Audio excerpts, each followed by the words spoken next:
Desde el Partido Socialista de Extremadura nos vamos a sumar a esa manifestación que el próximo 15 de enero habrá en Mérida.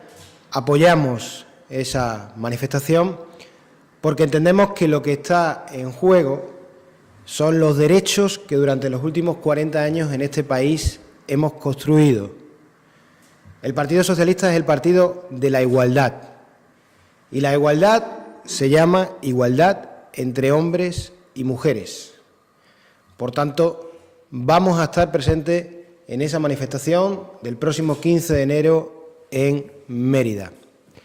En este país, en los últimos 40 años, hemos tenido los mejores 40 años de nuestra historia, de una convivencia pacífica, democrática, de una convivencia tolerante.